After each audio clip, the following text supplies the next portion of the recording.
Hello, and welcome to the Dissident Mama podcast. Today, my guest is Kevin DeAnna. Although that name may not ring a bell to you, you've probably read his prolific writing. That's because for over the last decade, DeAnna has produced thousands of articles under two pen names, James Kirkpatrick and Gregory Hood. VDare readers and Twitter users will recognize him as James Kirkpatrick, while Gab users and readers of American Renaissance and Countercurrents will know him as Gregory Hood. DeAnna is the author of two books, Conservatism, Inc., The Battle for the American Right. And the other book is Waking Up from the American Dream. He's a refreshingly outspoken and unapologetic advocate for truth, which is why it's such a pleasure to have him on my podcast. Welcome, Kevin. Glad to be here. Thank you so much. Thank you. So I just attended the VDare conference up at the castle in Berkeley Springs, West Virginia. And I was so excited you were going to be speaking there, listen to you speak on, I guess it was the first day. And so I got up the nerve to introduce myself to you, getting coffee on Sunday. And of course, I go up to you and say, hello, James, I'm Rebecca, and I tell you about my podcast. And then you tell me that you're not really James Kirkpatrick and that you also write by Gregory Hood. And it kind of blew my mind because Gregory Hood is another one of my favorite writers. And I just had no clue you were the same guy. So that was pretty funny. Yeah, it gets kind of confusing after a while. Even I get confused sometimes. Sometimes it's like different personalities within the same person. You haven't, I always tell people you haven't lived until somebody writes you an angry letter condemning one of your personalities as a cuck, and as evidence, they attach a column by something else that you wrote under a different name, which actually happened to me. So, wow, that's hilarious. So, we're using your real name. I'm going to be putting a picture in the show notes of your actual face. Just give us a quick overview of how this all came to be, because when I was doing research for the show, I mean, you wrote under your real name a long time ago. So how did this whole pen name thing come about, and especially two separate ones? well, the atmosphere was a lot different when I first started working. I mean, I was working in I guess what you could call the mainstream conservative movement. My views have changed, obviously, somewhat over the years, but they haven't changed that much. But I didn't want to bring heat on people to be associated with me. And basically, I kind of picked a name at random. They don't have any significance or anything like that. And they just kind of got associated with different institutions and different outlets. And so they kind of just took on a life of their own. And at this point, I would just retire them and go forward, except people only know me by those names. So I just keep going, for that reason, just because that's how people know me and that's how they're going to continue to know me. I guess it's too confusing to try to explain people out of them. Exactly. But, I mean, as far as the sort of things that I've been talking about, they haven't, my thinking on what needs to be done and maybe the way to approach certain issues has obviously changed over the years. I mean, obviously it has to over such a extensive period of time, but the main thrust of things, the main problem has always been the fact that the American conservative movement will never get anywhere until it can deal with issues of race and identity in a courageous way, at least not in the blatantly self-defeating and accepting the left-wing premises way that it's been doing all along this time.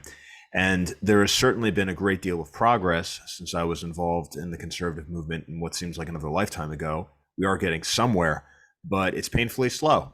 And the movement as a whole really hasn't learned too much. They keep having the annoying tendency of firing their best guys. And while the movement was always good to me, I can't say it was like that for a lot of my friends. I certainly don't think I could get rehired at some of my old institutions now. And there is a time limit to this because demographic change, not just in the United States, but throughout the West, means that there will come a point where we just can't screw around like this anymore. I mean, it is getting down to the wire here.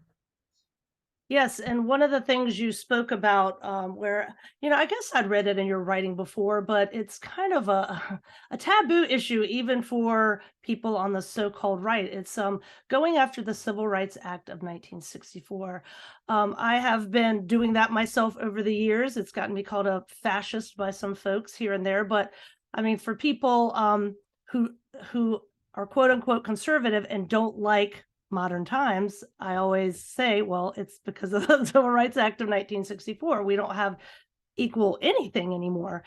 So you had said something at the conference. I took some notes at the conference and I'll be bringing up some of your quotes. You had said, conservatives are propping up a system that's hostile to them, and the job of Con Inc. is to manage the right. And then within that, I think you mentioned also that we're post-civil rights. So I think those two things go together, because managing the right, in my opinion, is putting racism up on a pedestal, right? Where that's the most horrible thing you can do. And of course, it has this bizarre definition. So kind of parse that out and tell me, what is your definition of racism too? Is it even a thing? No, not anymore. I mean, certainly you could try to play a game and say that, oh, it's about making prejudicial judgments on individuals based on the race. But I mean, the fact is, I don't think you and I need to go over it about how many double standards there are, how that definition just seems to change entirely depending on who's talking. At this point, it's just anti-white. It's just if a white person does anything, it's racist. And no matter if anything is done to a white person, then it's a heroic struggle for equity or whatever else. And if a white person is hurt or even killed, well, that's just kind of an individual tragedy that has no larger significance, like a tornado or a hurricane. Perhaps not even a hurricane, because they tell us, we can control the weather now with climate change. I mean, one of the interesting things about the Civil Rights Act is that it's not particularly new, even within the mainstream conservative movement, to say that the Civil Rights Act is a dramatic expansion of the federal government and a dramatic offense against individual liberty. I mean, Barry Goldwater is considered the first standard bearer of the American conservative movement. He was famously an opponent of the Civil Rights Act, not for racial reasons. He was also an advocate of desegregation when it came to federal institutions, but from based common sense, limited government point of view, that if the federal government can tell you what to do with your property, you're really not a free country in any significant sense. And perhaps he saw what's become the bigger problem, which is this really laughable but very ominous legal doctrine of disparate impact, which holds that if you have unequal outcomes in anything, regardless of whether one had racial intent in creating a certain standard, let's say it's a credit rating, let's say it's a test to get admitted to a job like the fire department or even insurance agent or something like that, it is defined as racist and illegitimate, and the court can throw it out.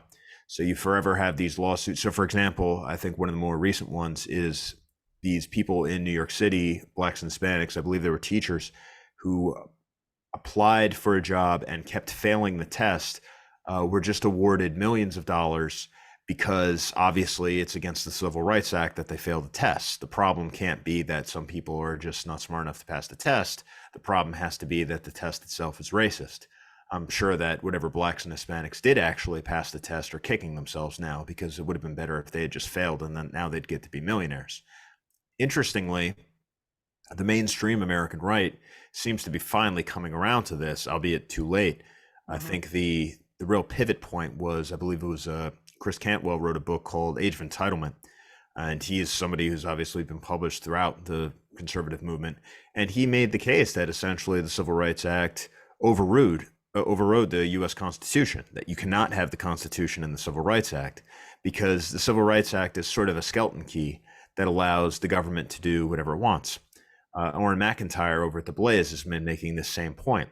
And you're seeing, it may sound a little dramatic, but it really does let you do whatever you want if you're the federal government. So for example, you see these judges now saying that, well, you can't ban surgery, transgender surgery on minors because they have certain rights that, of course, didn't even exist until just a few months ago. But now apparently they were in the Constitution, hidden in the Constitution all along, because this would violate their rights to equal treatment or this, that, and the other thing. And you also see in California and some other states where they're talking about taking kids away from parents, because if the parents say that obviously this is a terrible idea, well, now you're violating their civil rights. It overrides property rights, it overrides parental rights, it overrides religious rights, it overrides private businesses. This is one of my frustrations whenever you see conservatives say things like, well, we can't do something against this big business because it's a private company, it can do whatever it wants. That hasn't been a valid argument since the Civil Rights Act in 1964. There are no private businesses in this country. the government has unlimited power to tell a business to do whatever it wants. You just need to come up with a civil rights rationalization. Yeah. And one of the big problems is that the left has been able to weaponize the group solidarity of basically every other group other than white Christians, while at the same time refusing to stand up for the collective interests of their own constituents. And more than that, telling people that they have no collective interests. Certainly on the right, if you're white, if you're Christian, you can get fired for your own views. You can get fired for your own identity just because people don't particularly have a problem, just because people don't particularly like you, and there's not much you can really do about it.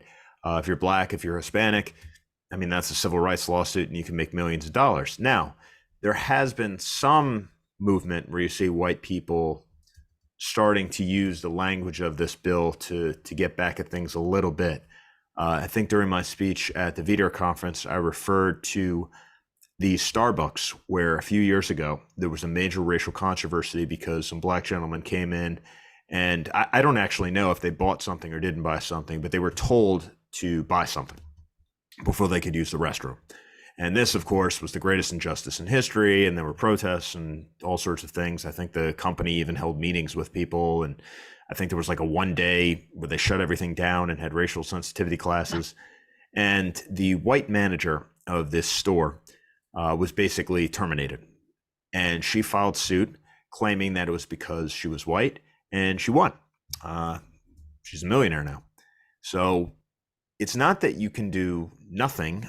There are some attempts where you can kind of nibble around the edges, but there's no patronage. There's no diversity infrastructure that's going to stand up for the interests of white people the same way they're going to stand up for every other group.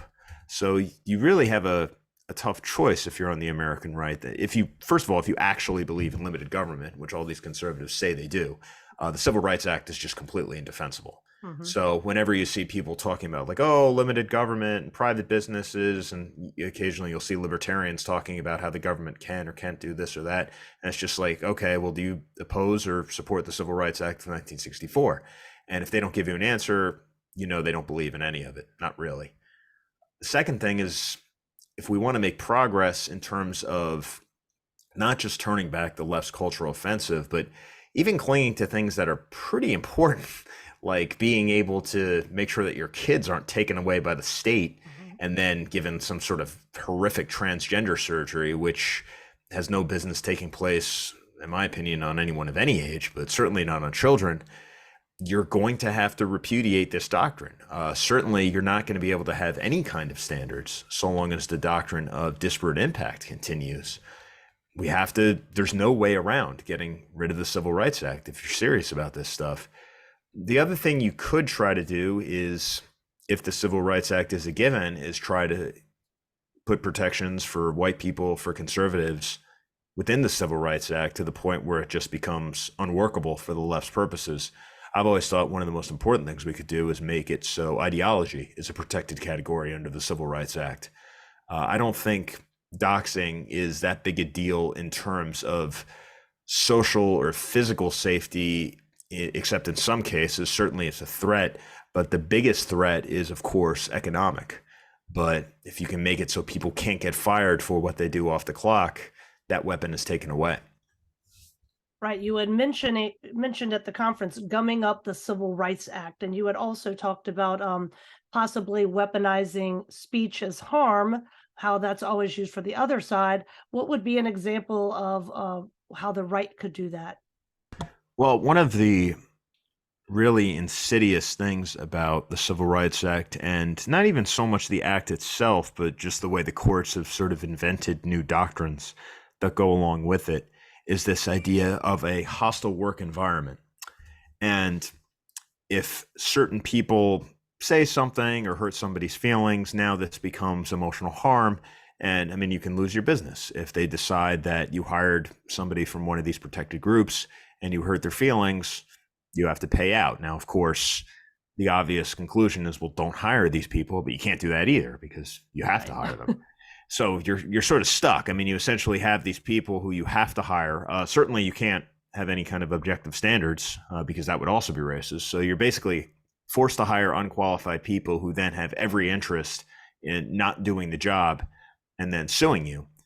saying that their feelings are hurt. This is what the New York Times just did a fawning interview on, I believe it was a black woman at a fitness venue in, I think, New York, who the workplace alleged that she wasn't showing up to work. She kept skipping work. She said it was racism. She was awarded millions of dollars. So, how do you operate a business when these are incentives in place? I think that we could make the case that all of these anti-white shaming programs, which take place in universities and workplaces under the guise of diversity training, constitute a hostile work environment for whites.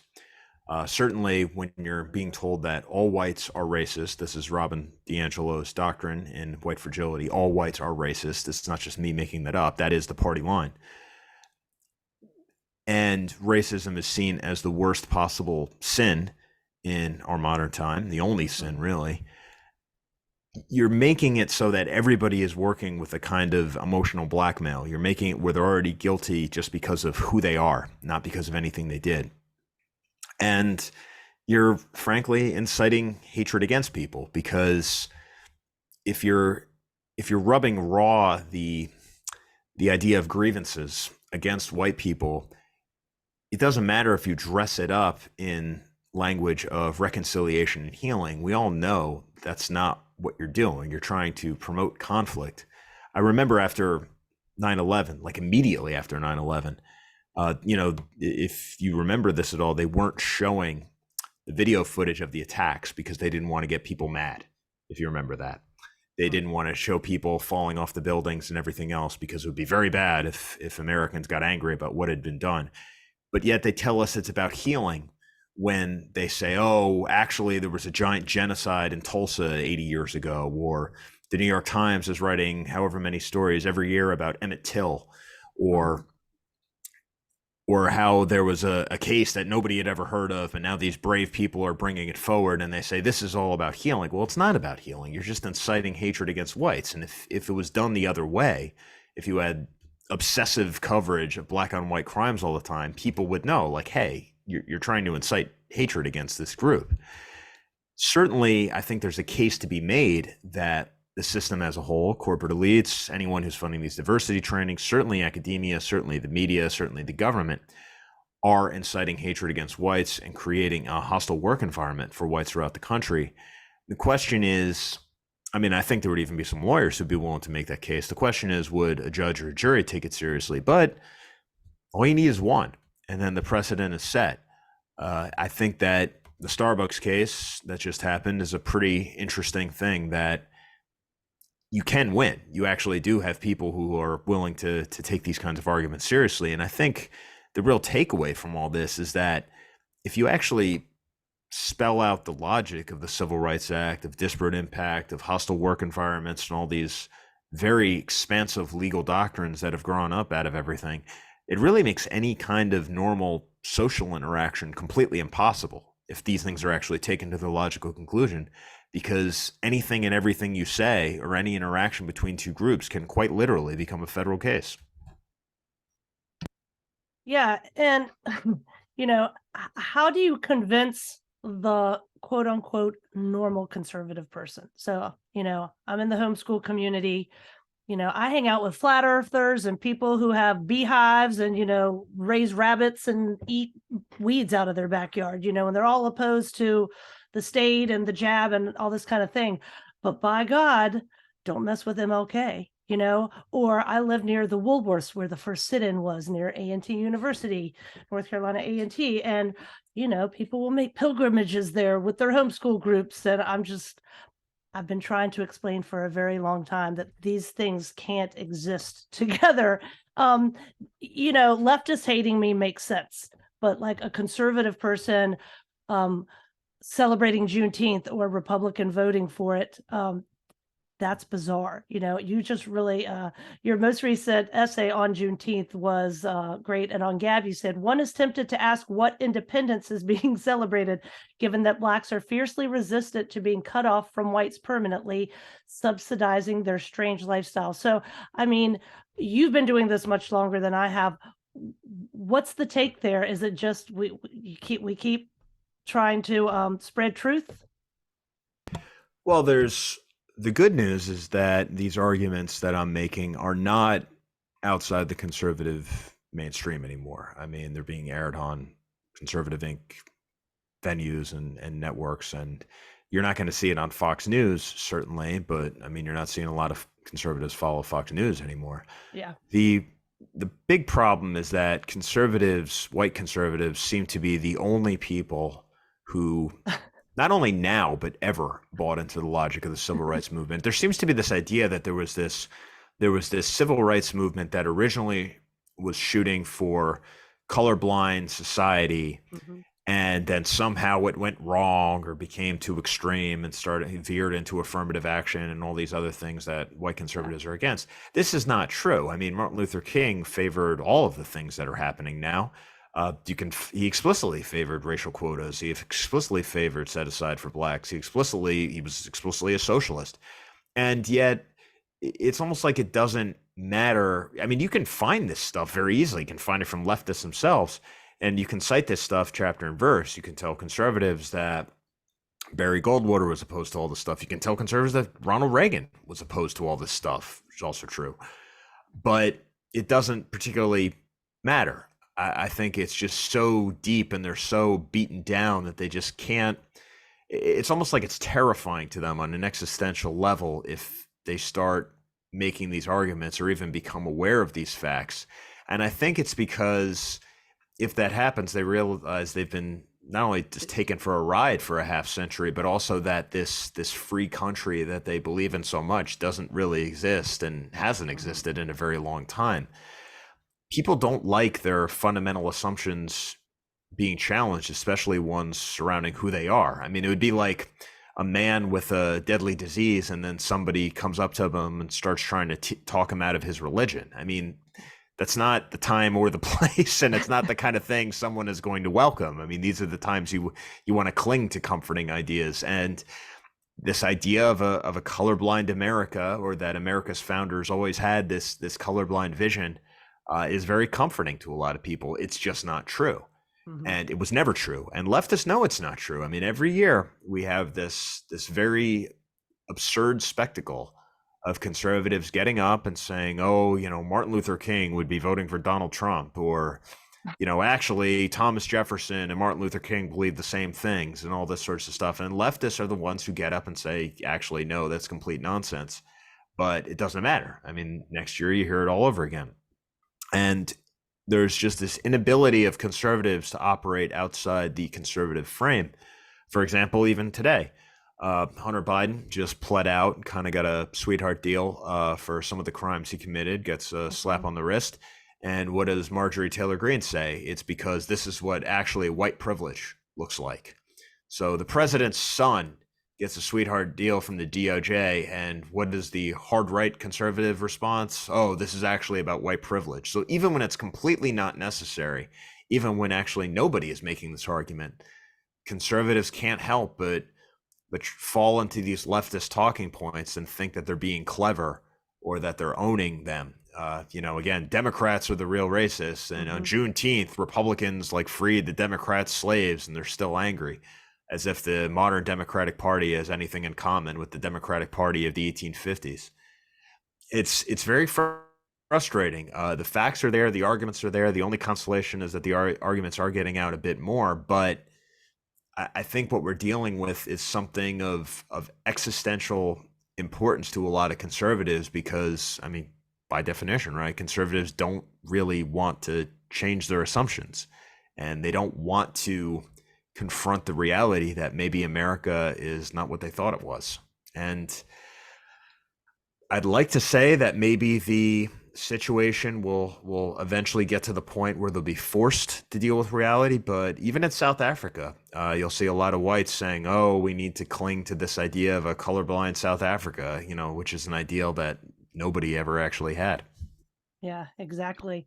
So something that I've been doing since I started my blog in 2016 is, the more I've been learning about Southern history, have become more and more honestly a Southern partisan. And I always say that if people don't understand 1861 to 1865, they can't complain about what's going on now. So in that picture that I'm going to be running in the feature image, You have a battle flag of some sort. I see about half of it in the picture that people will see when they're looking at the show notes. And I think you're a Virginia native and maybe even went to William and Mary. So tell me, your view on secession, and if that's even a possible thing, and just the importance of uh, Southern history to you as a content creator. Well, I'm not a native Southerner, I have to forgive, but I have been a Virginian for, well, most of my life now. So I think at this point, if I'm not a Virginian, I'm pretty close. I did go to the College of William and Mary. I've lived in Virginia basically ever since I was 18, I guess if you count that. Certainly, I think the Confederate battle flag is an important symbol, as Peter Brimlow says. I mean, it's the flag of the historic American nation, the southern part of the historic American nation. And up until quite recently, this was just sort of taken for granted. It was not really perceived as something offensive until the media decided it was offensive. And if we've learned anything over the last couple of years, it's that you can get people to repudiate things very quickly through a media campaign. So the fact that people are see it as offensive now doesn't impress me very much, considering that even 10 years ago, it was taken as nothing. I mean, it was an overnight thing from when you could basically see it everywhere to you couldn't even buy it on Amazon. I mean, it was that quick. I think, again, if we've learned nothing, public opinion can be dictated, which is one of the problems, I guess, with liberal democracy, but I guess that's a separate issue. Certainly, I think that the Confederate battle flag also has a certain importance, not just because it's important to Southerners, but because it's a symbol of rebellion. Rebellion as such. I mean, they were flying it in Eastern Europe against the communists. I've actually seen it in Europe and other places too. And I think one of the reasons for it is it's not just rebellion as such. I mean, you could argue, even though I would say they're the militant wing of the system, you could argue like the Antifa flag is a symbol of rebellion. I mean, you could make that case. But I think the Confederate battle flag is specifically a rebellion against corporate elites, cultural elites, liberal hegemony, the kind of top-down cultural diktats that we're suffering under now. And the fact is, even though there were some Black Confederates, I think a lot of well-meaning Southerners, much like conservatives like to argue Dems are the real racists, I think a lot of well-meaning Southern sympathizers fall into a trap when they start saying, well, there were some Black Confederates, so therefore it was okay. Look, at the end of the day, the Confederate States of America was structured quite explicitly about white racial identity. That was part of what they were fighting for. The problem, of course, is that the Union was too. I mean, there was, if you look at a lot of the cases for the Union, I mean, one of the reasons that the Union was, at least many in the Union, including some abolitionists, were opposed to Southern slavery is because they didn't want Black slaves in the country at all. You could make a case that certainly a large part of the free soil movement was more quote unquote white nationalist than Southern Confederates. So, and I mean, regarding slavery, certainly that was a big part of the divide between North and South, but you came close to a secession fight, and it might have even been better from the South if it had happened then, over the so-called Tariff of Abominations decades before. And the South would have won the war had every slave state joined them. States like Kentucky were basically promised that. I mean, Lincoln promised that he would not mess with slavery where it was, and they stuck with the Union as a result. Now, yes, slavery was obviously a big issue, but it couldn't have just been that, because if it was just that, the South would have won, and that would have just been the end of it. Clearly, secession has an importance all its own. Clearly, there was something essential at stake here. And I think that the doctrine of secession is sort of the final guarantor of the American constitutional order meaning anything. I think it's a great tragedy that judicial supremacy triumphed over the doctrines of nullification, which I think are probably the best way for the Union to continue and for the constitutional republic that the framers envisioned to exist in any meaningful way. But of course, we're so far past that. I mean, I think Joe Sobran said something along the lines of the Constitution poses no significant barrier to our form of government. I mean, to even believe that the Constitution has anything to do with the way America is governed is pretty ridiculous. I mean, most of the things that we talk about and most of the things that matter in American government are not in the Constitution at all. The idea of international treaties, having legal status, political parties are not mentioned in the Constitution. The idea of the Supreme Court getting to interpret everything, that's not in there. Certainly the fact that Congress can pass a law and then there are all sorts of creative new justifications for what it actually means and new rights that are invented and new regulations that are created, like the aforementioned disparate impact. I mean, none of that is in the Constitution. And there's something kind of charming about people talking about the Constitution as the guarantor of our liberties when, I mean, you could argue it failed ever since, I don't know, what, Marbury versus Madison, 1803. I mean, it pretty much went off the rails starting then. Nullification was Thomas Jefferson's attempt to get it back onto the rails. Secession was the most extreme example of people trying to make it work. But, you know, we are where we are. I think that one of the things that we can do, and which has been having a bit of success, certainly I hope it happens with Western Virginia and also in Idaho, where you see some of these projects, and even California, is the idea of secession within communities breaking away from other communities to set up their own local governments, and then also secession within the Union, counties breaking away and forming new states or joining other states. Certainly in West Virginia, before a Republican governor was elected in the Commonwealth of Virginia, there were some counties in the Commonwealth of Virginia that were talking about breaking away and joining West Virginia. And Governor Jim Justice of West Virginia welcomed the attempt. You know, I think, frankly, a lot of those counties would be foolish not to take advantage of that because the Democrats are probably going to get back in next time. Governor Youngkin's election was a pretty extreme example, just in terms of the timing when that election was. And I think that when we start talking about things like secession and national divorce and things like that, perhaps it's interesting to get some of these ideas out there, but we have to ask ourselves, well, what is the identity of this new nation? What are they rebelling in the name of? Marjorie Taylor Greene is probably the most famous proponent of this national divorce idea, but as we've seen, she doesn't even have an idea of how to defy the left in any significant way when it comes to race. So, I mean, is it just kind of a pointless administrative separation? Are the red states going to separate just so they can be, I don't know, 20 years behind the left and then follow them down the exact same path because there's no different national identity? We have to ask ourselves, what does it mean to be an American, if anything? Who are we as a people? What is the identity that matters most?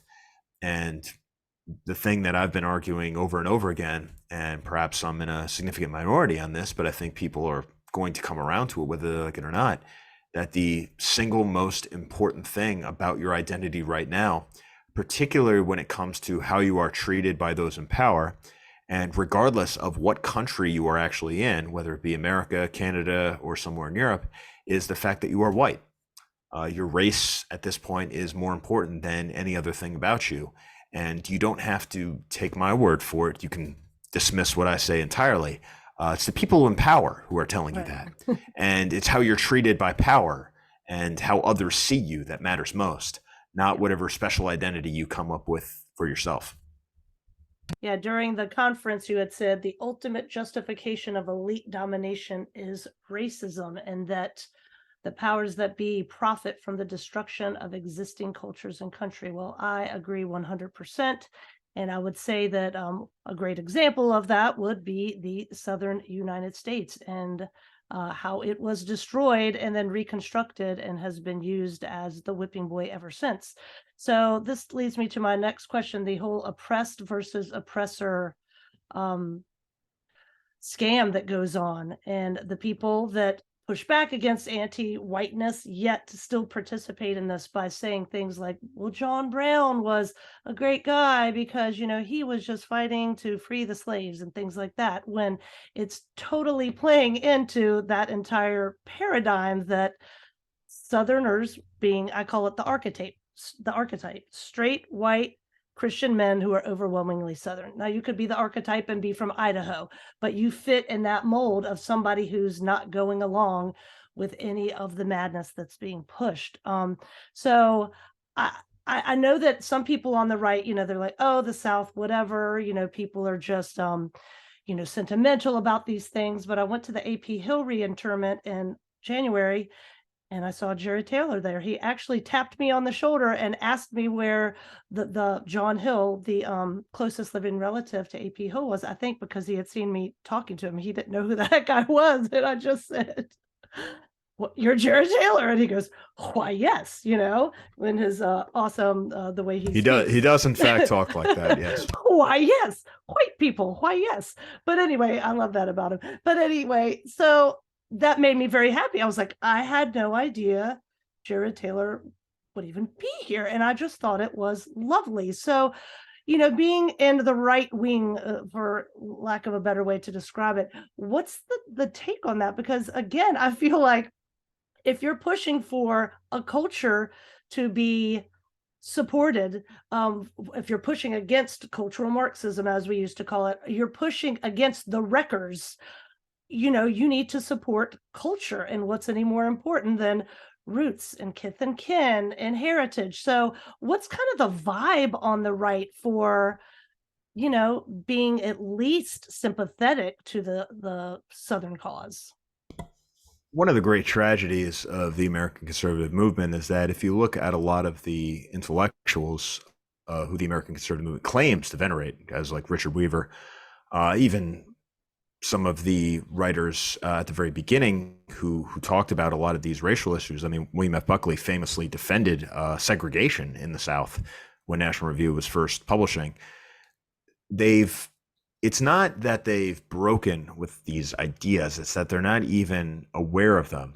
And so you get some of these rhetorical tributes to like, oh, we need to have something separate from just man being an economic unit, or we need faith to have a place in public life, or we want some idea of rootedness and Christian conservatism. And then you say, well, the place where these things existed and still exist to some extent, and the place that was probably the closest to these ideas actually having a physical reality was the South. And then, oh no, that's terrible. Certainly when the monuments were coming down, not just in 2020, but even before that, in 2017, you had National Review writing these columns where they would say things like, well, it's good that the Confederate monuments are coming down, but it's bad if monuments to the founding fathers come down, which of course is a distinction nobody recognizes. One, because it's not really about history, it's about hatred of whites as such, which anybody could have told them. But also, even if we wanted to take these arguments seriously or in good faith, I don't buy that they are being made in good faith. I think it's just simple cowardice, but whatever, let's take it in good faith. I mean, there's not really anything that the framers said that Robert E. Lee wouldn't have said. I mean, you can't separate. I mean, just today, I believe President Biden sneered at this idea that, oh, the tree of liberty must be watered from time to time with the blood of patriots and tyrants. And he kind of sneered at this. It's like, oh, what a ridiculous thing to say. It's like, well, the guy who said that was Thomas Jefferson. I mean, it's not just some like crazy militia leader or something. It's the guy who wrote the Declaration of Independence. And so, and especially how often does the left appeal to the Declaration of Independence for actually America was always founded on these ideas.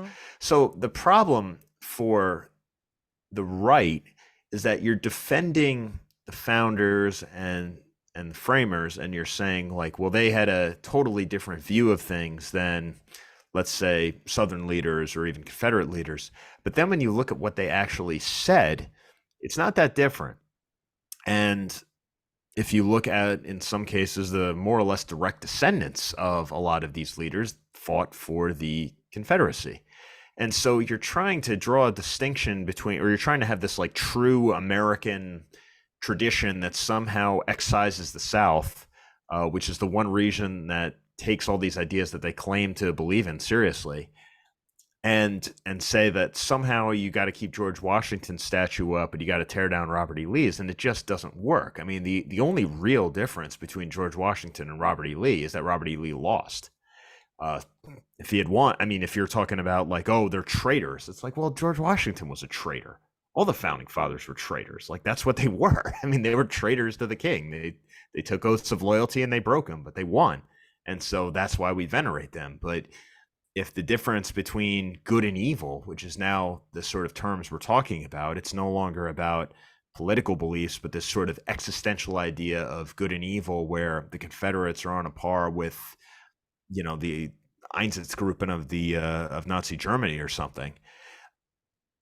You pretty much are walking into the trap of conceding that Robert E. Lee is evil, but George Washington is good. But anyone who has any knowledge of history is going to be able to pretty conclusively argue that Washington is on the same level as Lee. And more than that other American leaders, including, say, Theodore Roosevelt, is on the same level of these guys, because he also spoke very frankly about racial realities.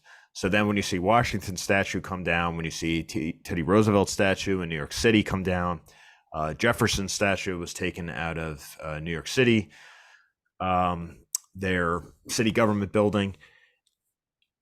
Conservatives have nothing to say, because at the end of the day, it's not just that they've given away the historical and political ground. They're also just flat out refusing to see that this is a racial battle. And it's important to point out that, like, we're not the ones who made it a racial battle. I mean, the fact is, if you're my age or younger, you don't grow up thinking yourself as white. That's completely insane. Nobody thinks of themselves as growing up as white. But it's pretty hard not to think of yourselves as white these days, because it's all anybody in power talks about. And it's constantly shoved in your face. And furthermore, race just exists. It exists, whether we like it or not. I used to say in college, and this is how I would get some leftists to kind of nod along with me, is I would say, like, well, you may not like the idea that race exists, but it does exist. After all, you wouldn't deny that, sexual differences exist, do you? And of course, back then, nobody would deny it. Now, of course, they do. Because ideas get taken to the logical conclusions. But conservatives, just whether out of cowardice or maybe just stupidity, refuse to go that extra step. There was a writer for National Review, I think just yesterday, doing the usual faux courage of conservatives, where he pounded his chest and said, like, gender differences exist, but racial differences don't. And it's like, well, what are you basing that on? Other than just wishful. I mean, that's actually more nonsensical than saying neither racial differences or gender differences exist. You can't say that physical differences and biology and evolution exist in one sense, but then magically stop when it comes to something else. Right. And I think this incoherence makes it very easy for anyone who has any knowledge about any of these subjects, even a very biased view of this knowledge, to just utterly dismantle conservatives in argument. And so what you're left with is people just repeating slogans like Martin Luther King was a conservative Republican, that don't hold up to the slightest scrutiny. Yeah. And the conservative echo chamber really has no power once people leave it, which is why you get so many people defecting if they want to move up in the world. Yeah. And, I see MLK as a bookend, and I'm not the first person to say this, but I've kind of run with this when I learned about this maybe like 5 years ago. So, we're a Lincolnian nation state, right? Completely changed everything. Lincoln coming in, jailing political opponents, shutting down newspapers, invading a sovereign nation, killing people, murdering them, plunder, taking their stuff, raping, all the rest of it, and then, whatever. So we live in this Lincolnian nation state that changed people's perception, and then the whole 20th century was the psyop. And the other bookend, so you got Lincoln on one end, the other end would be MLK. So that's the equality. So like everything before the War of Northern Aggression was like the apostate nation, so when Trump, I was very much on the Trump train the first time round, all into the, go into the, all of his, speeches, well, not all of them, but, go into his speeches and, sharing God Emperor memes and all this kind of stuff. So my thing was, all the people hate him. He can just roll in and just act like Lincoln. I'm a Jeffersonian at heart, but I'm like, he needs to come in and do all those things that Lincoln did because everybody loves Lincoln. But obviously, he did not do that. So, do you think that is what's necessary? Say there is no secession. Say this USA train keeps going down the track for 500 more years. Is it going to take an authoritarian or even a totalitarian strongman to come in to clean up this mess? Or maybe like monarchism? I mean, I think we're going to get a strong man. It's just not going to be on our side. I think yeah. that the left is pushing on an open door. I think that you could, if you had anybody, I mean, we're very lucky in the sense that Biden is confused and has no idea what's going on. And you just kind of have this incompetence underneath him. Certainly, I mean, occasionally I forget that Kamala Harris is even a person. I mean, she's vice president, but I can't think of a vice president that had less power or popularity. It's amazing how they've just shoved her off to the side. I mean, clearly Biden and his team used her for the election and then just put her in a corner somewhere and would not let her build an independent political following. They also keep putting her in charge of impossible missions. Remember when they put her in charge of the border situation, which is something that she was basically doomed to fail because she wasn't allowed to fix the problem. So, I mean, they're basically kneecapping her from the beginning. If there was somebody who I think could really push through program, it would probably be Gavin Newsom of California, who is acting like he is going to be the guy who gets subbed in if Biden can't run. Whether Black Democrats would go along with this, I don't know. I mean, obviously, Kamala Harris was one of their conditions for supporting Biden to begin with. Remember, he wasn't doing too great in the primaries when you saw the Black political machine line up behind him. Newsom, I think, might be able to meet their price. And this is somebody who, you know, is just very eager to use state power against conservative constituencies. And conservatives don't really have leaders who are willing to speak in terms of defending their own interests as such. I mean, you'll get these kind of procedural arguments like, oh, well, states' rights, or oh, the Constitution, or oh, you know, there's some legal tradition that says we can't do this. Look, the law is whatever the Supreme Court says it is. Public opinion is whatever media is able to dictate to people. And as we saw with COVID-19, I mean, you basically you have unlimited power to interfere with people's lives, and people will just kind of go along with it. I mean, if you talk about things, direct insults to people's status or double standards, I mean, they had however many funerals for George Floyd with people crying before golden caskets while people weren't allowed to say goodbye to their own relatives dying because of COVID-19 pandemic restrictions. And nobody was held accountable for this. Nobody ever will be held accountable for this. So this idea that, you know, when things get pushed really far, there'll be a reaction. It's like, well, there's not a reaction unless somebody is willing to lead that reaction. And conservatives are kind of, they're not interested in really fighting the power structure. They're sort of interested in critiquing it from the sidelines and earning a living. That was what former National Review editor Joe Sobran said about his colleagues. He said at the end of the day, it was a game, a way of making a living. The biggest problem, of course, is deplatforming on social media. For all the talk about Elon Musk restoring free speech to Twitter, that hasn't happened. Jared Taylor, for example, is not on the platform. I imagine my days are numbered. And we do have sort of other social media platforms, but let's face it, they are kind of on the margins. Certainly we'll never get something like Facebook or YouTube back to the way it was. And that's how conservatives want it, because if you had free speech, I don't think people are going to listen to Ben Shapiro because he has like nothing to say about the problems that are actually confronting ordinary people. But if there is censorship and if there is gatekeeping, he's the only game in town. And so unless somebody just completely comes out of right field, I guess, the way Trump did in 2015, I don't see like a right-wing strongman coming to power and setting everything right the way El Salvador's president was able to do so. I don't think they're going to let that happen again. I don't think they're going to make that mistake.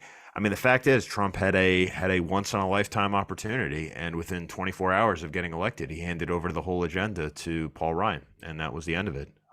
Essentially, everything else has just been the inevitable postscript. I find it very hard to fake interest in the 2024 election, at least, which candidate is going to run for the Republicans. I'm not saying that they have no chance, but I think if I was a Republican, I'd be really hoping that Biden stays in the race. And frankly, if you're just a normal conservative out there, I'd also be really hoping that Biden stays in power instead of a more active chief executive, because I don't think there are any limits to their power at this point. One last thing I'll mention is there was a poll not too long ago. I wish I could remember the exact amounts, but it was a startling number of Democrats were saying during the height of the pandemic that if people didn't vaccinate their kids should be taken away. Mhm. And I think if you change the wording of that poll from won't vaccinate their kids to parents identify as Republican, or parents support Donald Trump, or parents don't want to send their kids to public schools, the percentages saying, well, then their kids should be taken away, are probably going to be about the same. I think that the left has a lot more moral confidence in what they're doing, and trusting that people are going to put their family or their social standing or their physical safety above, what the media says or what social media might say, I just don't think holds up. Unfortunately, people will put up with just about anything. They actually have to be led if you want resistance. And that's going to be difficult because people are going to have to build such a leadership completely outside social media and outside a lot of the tools that everybody else can kind of take for granted. Yeah, that's one of the reasons I'm such a secession proponent, is because I think America is too big. The empire is just too vast, and we don't have things in common with people that live on the other side of the country. But also, I see it as pragmatic. But I also heard you on the Pete Quinones show recently, and you said that the system is just strong, and it is, but you don't see any chinks in the armor to the BRICS nations kind of like leaving the West and de-dollarization. Do you see any silver linings, or is this just going to keep trucking along, take us all straight to hell, If there is going to be something, it's got to happen in the United States. It's got to happen from white people themselves. Nobody else is going to save us. BRICS, for example, I mean, eventually, sometimes there's this talk of de-dollarization, but let's look at BRICS. I mean, India Prime Minister Modi is getting a state dinner at the White House right now. The alliance is moving closer with Western nations. China is utterly contained by both Western and Asian powers. Certainly its economy does not look nearly as strong as it did even a couple of years ago. BRICS itself, I mean, what kind of a regional alliance has India and China in the same body? I mean, these are two countries that completely hate each other. That are fighting hand-to-hand combat in disputed territories in the mountains, rather hilarious fashion.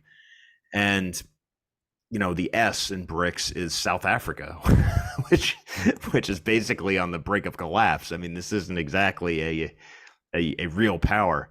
Russia, I think, is not the world's most fearsome or second most fearsome military, as everybody thought. Clearly, it has its hands full in Ukraine, and it'll be lucky to even hold on to what it has now. Maybe that would be a victory for it if it could hold on to what it has now. Certainly be a bloody nose for NATO, but I mean, that's probably the most it can expect at this point, unless it just goes on for years, which it may. But the idea that de-dollarization is going to come anytime soon, I don't think it's true. If anything, the dollar has become stronger as the world's reserve currency over the last couple of years, because the resistance to the American-led world order has basically collapsed because China's contained, Russia doesn't look as strong, NATO has expanded. NATO is far stronger than it was even just a couple of years ago. And I think that if there's going to be a break on Western power, it's going to have to come from within the West itself. Now, will there come a point where such a thing becomes more feasible? I mean, I think it's very feasible now in the sense that despite everything, despite the censorship, despite the repression, despite the fact that America is now a country where political dissidents are actually arrested and tortured and everything else, and that's just, you don't live in a free country. That's just the way things are. But despite all of that, our talking points clearly are out there more than any other time. I think sometimes that American Renaissance is sort of a victim of its own success, and that a lot of the things that we talk about have gone mainstream. But it's very hard to get people to say, okay, and therefore we should do this, because there's only one left, but there are very many rights. And everybody has different ideas about what is to be done, whether it should be organizing on the basis of race, whether people should be Christian nationalists, whether they should be Southern nationalists, whether they should try to take back America, support Trump, support DeSantis, support a third party. But these sorts of things are going to have to be hammered out, and there's going to have to be a common approach and some sort of unity behind a leader if we're going to get anywhere. And I think that probably won't happen until after the 2024 election. I think that may be sort of one last hurrah for people where they say, oh, well, this time we're gonna get our comeback. But I just don't think that the GOP has a very good chance, because I haven't seen any challenges to Democratic ballot harvesting in a lot of the ways that they ran up the numbers in 2020. And I don't see any evidence that the Republicans have built an equivalent, ballot harvesting their own core voters to basically cancel out what the Democrats are doing. They seem to just kind of be coasting into disaster. Maybe that will change if Trump gets sent to jail. And maybe that riles up the base, and maybe somebody like DeSantis runs on a platform of like, he'll pardon Trump and somehow we can still win swing voters. I don't know. That's going to be very difficult, but I don't think that there's going to be any solution to the problem of America that's going to come outside America. We're going to have to do it ourselves. Yeah, and it's very discouraging when, people go to just defend a monument in Charlottesville in 2017 and, push back against cultural Marxism and whatnot. And there were, it was uniting the right. Like you said, it was all these different kinds of people there, but they go out, and now that was a watershed moment. So, people are scared to go out. And of course, January 6th, I say it was like Charlottesville for boomers, because, how are they going to do that? You can't even have legal, marches in the street. So I don't even know how you do it other than this whole thing breaking up and localism. So, what do you think about localism? Well, I think that, for the longest time, I've been telling people that they're going to have to build some kind of a tribe, local network, church, homeschool co-op. You're going to have these things that exist in the real world and are not just, social media memes. If you're going to get anywhere, and that may require having to move to certain places. And if you're going to have to do that, you're going to have to do that. There's no scenario where you get to just kind of sit in place and somebody comes and saves us. Maybe Trump could have done that, but he didn't. And I see no evidence that he's learned anything, even assuming that he has a path to victory, which seems unlikely. Certainly, Christian nationalists, there's a whole movement of people doing that around Idaho. I know of a lot of other local groups that are doing their own thing. And I think that if enough people start doing those things, you have activists who are secure enough that they're able to step forward and do things without suffering the kind of life-ruining consequences that a lot of naive conservatives thought that they wouldn't have to face when they protested in Charlottesville or January 6th or any other time. Because, right now, I think a lot of normal conservatives really just don't understand what time it is. You know what I mean? They still think that this is like Reagan's America, and it's just a question of like messaging or branding or something like that. And it's a totally different country. It's not just that it's a different country, it's the opposite of that country. It's the things that country thought were good are now not just bad, but like irredeemably evil. And your opponents, they don't just hate you, they're willing to go much farther than you are. And they hate you more than you love yourself, and more than you love your family, and more than you love your country. That's just the sad situation. How many times have we seen people throwing their own kids or their own parents under the bus because, a news article called them bad, and just instant collapse, instantly fold? And until you have some way to counter that, and the only way to do it is these kind of offline social networks that can stand up to this stuff and help people withstand it, it's very difficult to talk about people having some kind of resistance. That said, I mean, again, this is why I'm a short-term pessimist, long-term optimist. I think that there are more people on our side, broadly speaking, than ever before, certainly more than 2015. There are a lot of people who may have thought that we were a little out there in 2015 who are now farther than we are, and who understand that there's not going to be an easy way out of this. But it's very frustrating when you see that the mainstream American conservative movement is still kind of goofing off, talking about, fighting China or, helping the economy or some other issue that's just completely disconnected from the problems that the type of people who vote Republican right now are facing. People who can no longer trust the public schools to educate their children and not push really sick and twisted propaganda on them, who cannot trust businesses to not to discriminate against them because they're white, who can't trust their political leaders not to openly imprison them and agitate hatred against them, as President Biden is doing today, or thinly veiled fantasies about killing them or setting the military on them. I mean, that's the country we live in right now. And until you have enough people understand, and I guess this would be the biggest thing that I want people to take away from this, is that if you're a white American, you're a stateless people. It's not a question of, oh, how do we save the country? Like you don't have a country. Mm-hmm. That's just not a thing. It's not yours. If you don't believe me, I mean, when they're hanging the intersectional flag from the White House and, the military is saluting it, I mean, these are the things that governments do when they've been taken over by somebody else. I mean, I can't put it in simpler terms than them putting a new flag up and having the military salute it, and the military does. So, and people say, well, why is it that these cities are dangerous? Why is it that in New York City, when a criminal is terrorizing people, nobody does anything, but when somebody stops him, he's the one who's arrested? Well, it's because the political leadership approves of these crimes and thinks it's good. And, the type of people who vote for them think it's funny and want more of it. Like that's what you live in. And I think people are going to resist that, just as they're going to resist a lot of the things we were talking about with Martin Luther King and the Civil Rights Act. I mean, these are tough things to come to terms with, and they're not going to want to come to terms with it, but I think they're going to have to. It's going to take time and it's going to be painful, but I think if you look at where we are now compared to where we were, say, 10 years ago, it's like night and day, and that's why I'm optimistic despite it all.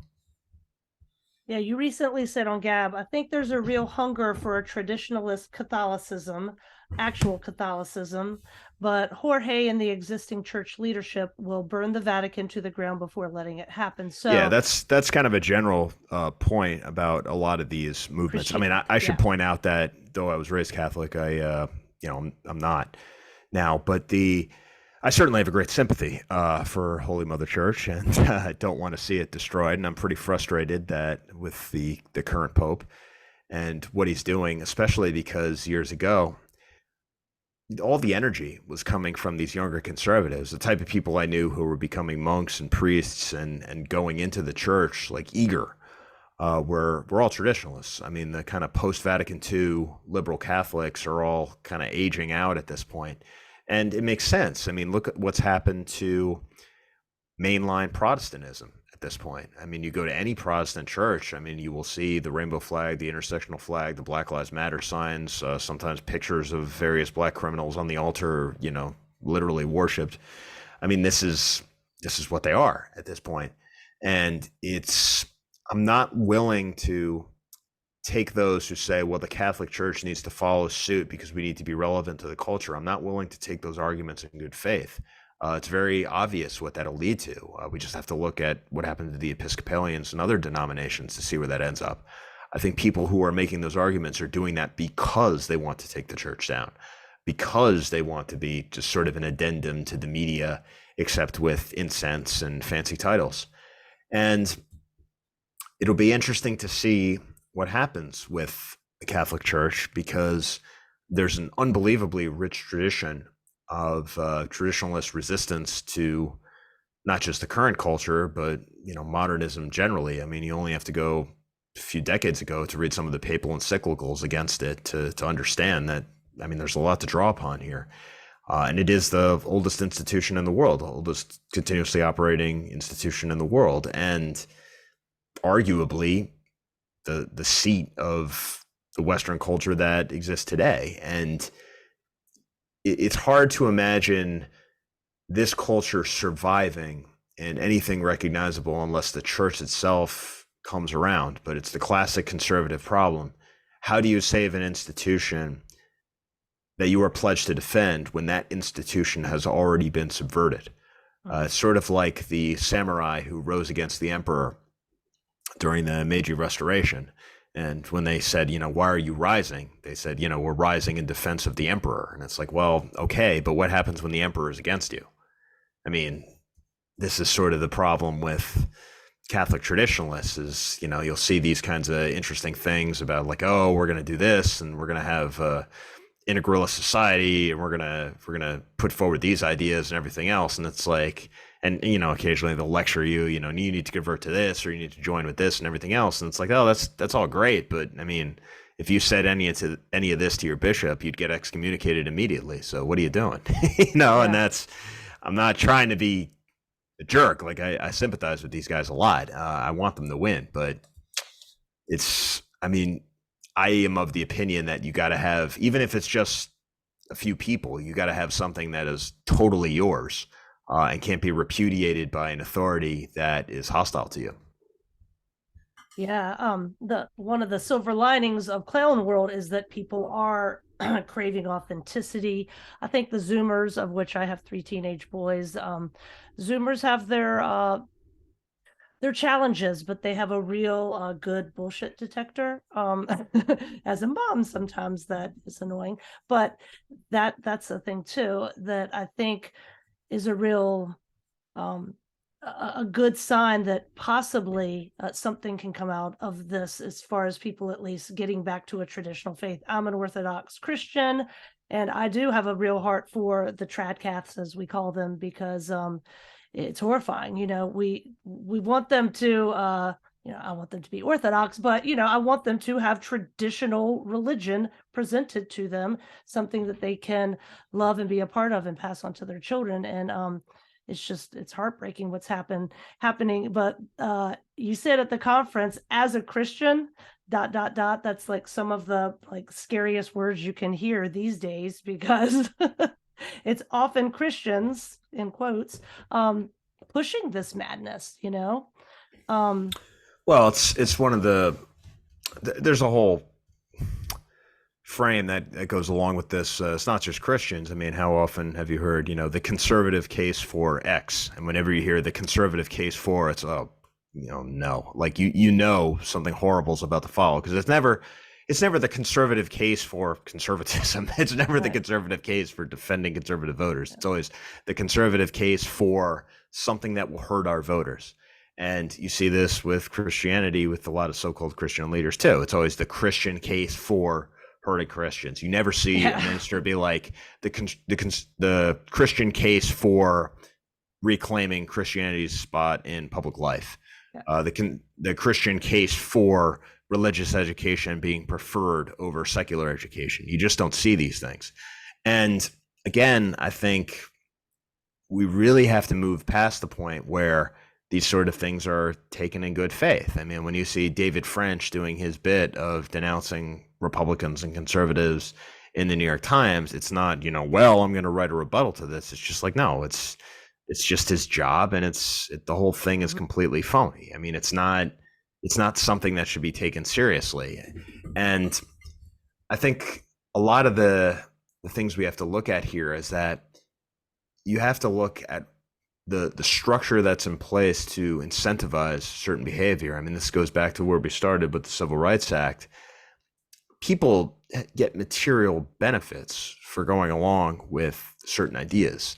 And, for example, I was just in Europe, and one of the guys I was talking to was saying that, every migrant that goes into Europe represents thousands of dollars for left-wing activists.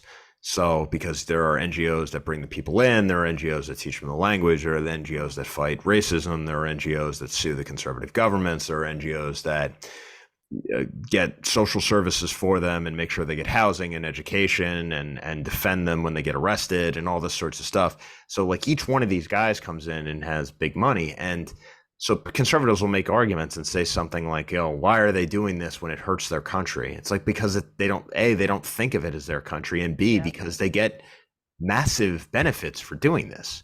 I mean, you have to change the incentive structure. You're not going to be able to get people, with very rare exceptions, to act completely against their own interest.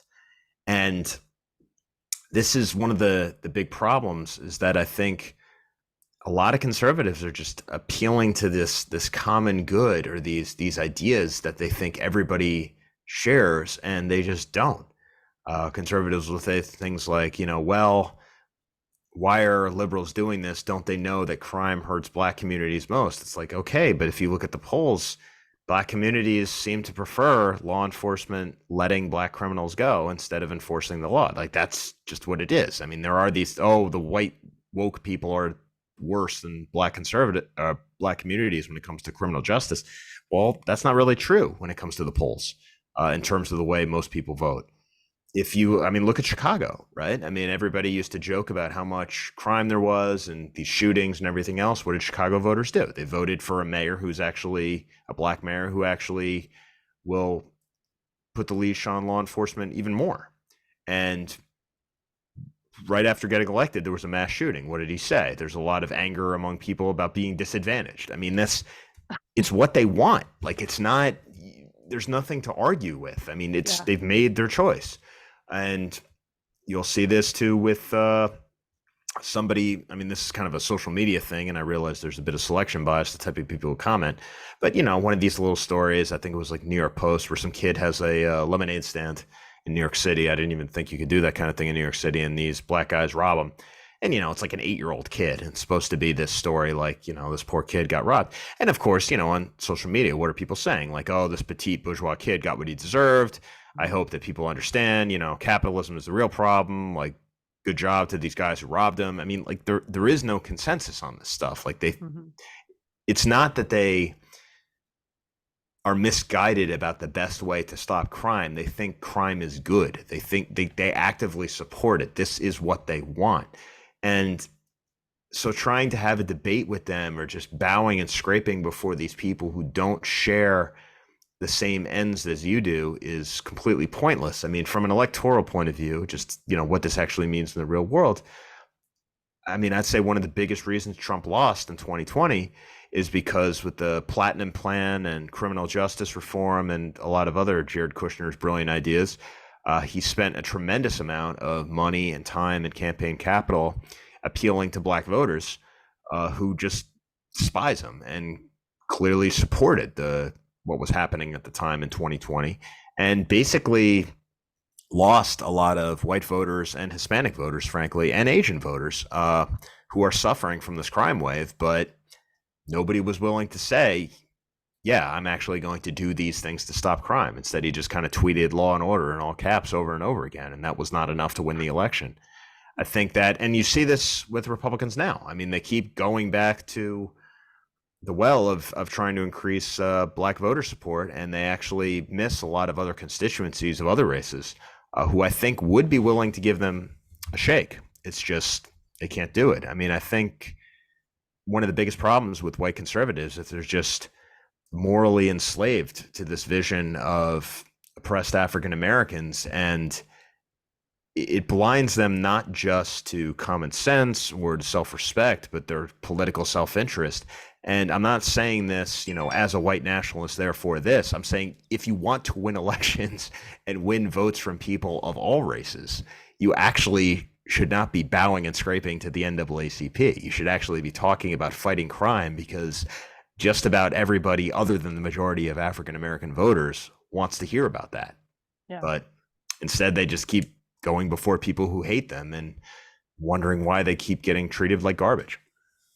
Well, this will be the last question. Speaking about hearing about that, you are a person who puts your research and your opinions out there. I am the same. I think that That is something that is highly important. It's how I went from being an atheist and a leftist and a feminist to now being the radical dissident you see before you. So you had mentioned something about a digital bill of rights at the conference and how the media is the regime. So finish it up with how we have truth on our side and why the digital bill of rights could be something to kind of promote truth.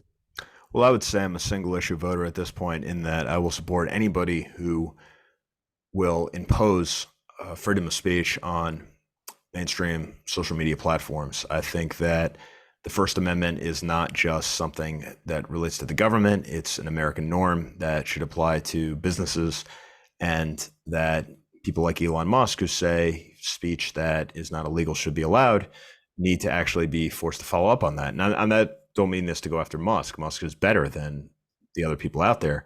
But if you look at YouTube, if you look at Facebook, if you look at search engines, election outcomes are the product of the censorship decisions that these guys make.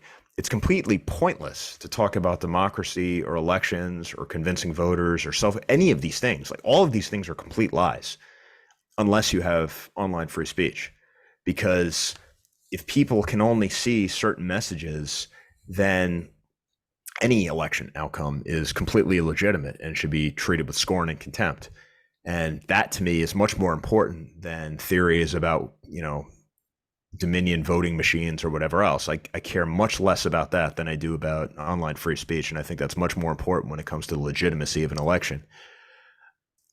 The biggest force in this country when it comes to restricting the ability of Americans to speak, to govern themselves, to gain accurate information, is the corporate media. The media is more important than politicians. I mean, Joe Biden, for example, leaving aside whether he knows what he's talking about now, anything that he says he supports, I can find something else in his career where he opposed it. I mean, there is no Joe Biden. He has no beliefs. He has no character. This is a man who speaks passionately about things that happened in his own life that didn't actually happen. Son dying in ways that didn't actually happen. He famously blamed a guy for killing his family for drunk driving when that didn't actually happen. When it was brought to his attention, he kept telling the story anyway, even though, he's basically shaming this guy who didn't do these terrible things. This is a man who ran for president before and was basically laughed out of the race because he had plagiarized his speeches. So talking about Biden or going after a politician, that's not what matters. What matters is the media. What matters are these journalists who, they are the ones who determine what public officials rise to the top and which ones don't. And I think journalists, there's a much more compelling case to treat journalists as public officials than there is for politicians, because politicians are downstream. They will ultimately say whatever the media narrative tells them to say. But journalists are the ones who craft that. They're much more important. Who these people are, what their background is, what their names are, what the kinds of influences that shape them. That's much more interesting to me than, what Joe Biden was doing when he was 30 or 40 or 50. And I think that we really need to internalize that the media doesn't reflect the regime. The media is the regime. The people who are silencing you, the people who are shutting down your businesses, the people who are forcing corporate power to take actions that you don't like are the media. Now, do I think that your random journalist on the street is some all-powerful figure who can do all this stuff? No. I mean, your average journalist is not particularly powerful. Anyone listening to this probably makes more money than the average journalist does. Certainly probably has less in student loan debt and things like that. And these journalists, let's not forget, often get caught by the same machine that they're a part of. How many once prominent journalists get torn up, sucked in and chewed up and spit out, and you're never heard from again. The guy who, when Trump won in 2016, the guy who Stephen Colbert was talking to was a then famous journalist, and he got Me Too'd for something or other. I mean, who knows whether he did it or not? That's almost irrelevant. And that was the end of his career, and you just never hear from him again. I've seen that happen with certain Antifa reporters. I've seen that happen with corporate reporters who are making a huge amount of money, but who then get in some sort of a politically correct thing, and that's the end of them. But the machine that they're a part of is stronger than ever. even if each individual person isn't particularly strong. And we've seen how it moves in lockstep, and we've seen how tech companies then respond in lockstep. To take one example, when Alex Jones was kicked off social media, which was essentially, the end of his business, how did that happen? It happened with a series of media hit pieces. Media platforms booted him off. Now, you could say, oh, well, I don't particularly like Alex Jones. Well, that's not the point. The point is that if they can do that to him, somebody who had a big audience, regardless of what you think about that audience or the arguments that he was making, they can do that to anyone. And if we accept, and I think this is pretty much indisputable, that election outcomes can be shaped by which stories the media covers, which outlets people are allowed to see, how, if you search for factual information online, social engines, search engines can shape the results that you get. We have to understand that before we talk about anything else, we have to deal with this problem, because even talking about elections or changing people's minds is completely doomed unless we get free speech online back. I mean, one thing I would add, and I'm sure you've noticed it, I mean, search engines now, like say Google, are practically unusable compared to where they were 10 years ago. I mean, you can search for an article, you know the name of it, you know the outlet it was on, but you just can't find it anymore. Right. I usually have to use some like fringe Russian thing that I've never even heard of and can't read. But if I plug whatever into the search bar, I'll find what I'm looking for. Yeah. And the digital bill of rights, what's the deal with that? I mean, I think that Governor DeSantis had actually made reference to something like that. I think that it needs to go farther. I would actually like to see a candidate, and I don't care who it is, I don't care if it's Robert Kennedy, put forward a bill saying, these are the rights that you have. You have the right to speak on mainstream social media platforms. You have the right to have your business operate. If you're a candidate, you have the right to have a presence on these things, and you can't be taken off. For example, I believe that because the state technically owns the airwaves, if you're running for office, they can't just ban your advertising if you're a candidate. Okay. But we've seen social media platforms do that. For example, Laura Loomer, who was the Republican nominee in President Trump's own district, was banned from social media when she was running for Congress. Now, you can say, oh, well, I don't like her. She said this. Like, that doesn't matter. She's a Republican nominee for office. Like, if she can't be on a social media platform that everybody uses, like, the election's illegitimate, full stop. I mean, Absolutely. That's how it has to be, because if we said, oh, well, the television networks are just banning the ads from one of the major party candidates, everybody would understand what's happening. Right. If they were doing that in Russia or Belarus, everybody would understand that the government is tilting the scales. Well, it's happening here. And if you say, well, it's a private business, I mean, I think as we discussed with the Civil Rights Act, that's just not a thing. That's not a valid excuse people can make anymore. If people want to say, oh, it's a private business and they can make up their own mind, well, repeal the Civil Rights Act of 1964 and then talk to me. Right.